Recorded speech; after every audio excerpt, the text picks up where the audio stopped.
that was like a praise leader, and the introduction was very long. My God. You know, she's that. So I was like, I'm gonna have an exciting time. And then she, the energy she even used to come on stage was, wow, let's go, let's clear the stage. And then she took up the mic, and in the next 2 minutes, she had already sang in 4 different keys. The anointing cannot do more than look at the guys. David almost conquered the whole world with. Those guys. Yeah. If they leave those guys with David, they will beat one person. You hear one person kill 300 people. Eliezer.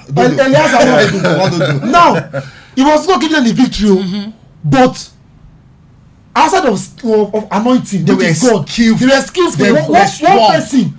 At some point, one particular battle, it was just one guy that stood with David. Yeah, Eliezer was interesting. But was not giving them victory. If you looked at it in terms of branding, when you hear that the mighty men of David, the emphasis is laid on the mighty men.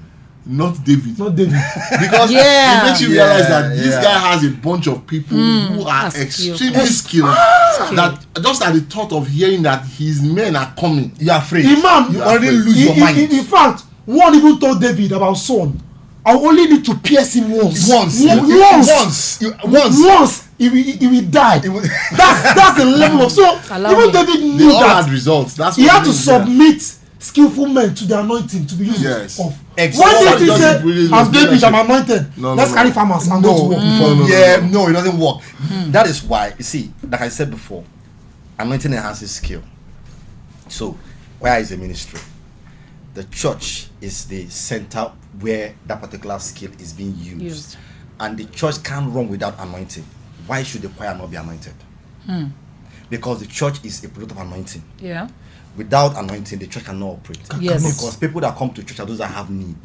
And to get those needs met, they have to come in contact with the power of God. Either through music or through messages. And I can assure you that in most cases, a lot is done in music than in messages.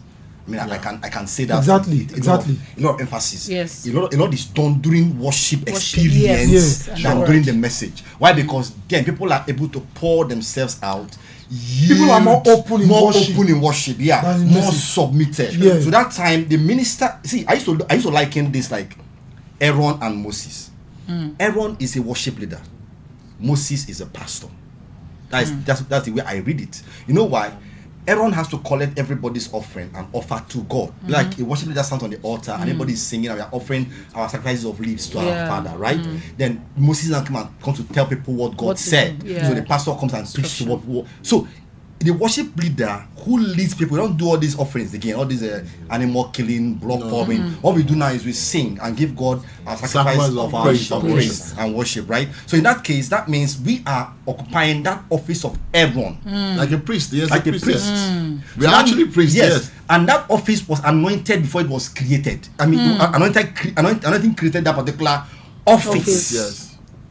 So that means anybody who's occupying a Levite, whatever kind of Levite office you're occupying, whether you are occupying as a priest that talks and offers something, or a priest that sings inside the temple, you should be under that order of Aaron. The anointing has to reach down to you. So that means you cannot run music ministry, because if you remove the anointing, there's no ministry. You cannot run music ministry without the anointing. So that means anointing and skill cannot be separated. They cannot. Skill is like a weapon in the hands of anointing. So anointing wants to take the word, wants to accomplish, wants to deliver. That's why even a pastor needs skill. The reason why you know a particular pastor and you don't know the one in your street is because the one you know has anointing and skill. What's the anointing? The power of God that rests on him. What's the skill? He has scriptures. He can speak eloquently. He can deliver. He knows how to align his point and starts from rest and takes you on a journey, and then brings you to. Some pastors even actually sing at the same time. Some pastors sing. But some pastors probably have the anointing. They can pray and things will happen. But when they preach, you won't understand anything. So you can see that exactly. When they come, they just pray and exactly. It's because they've only developed one arm. They work so much on acquiring the anointing. They've spent time with God. and God will not deny them of this thing.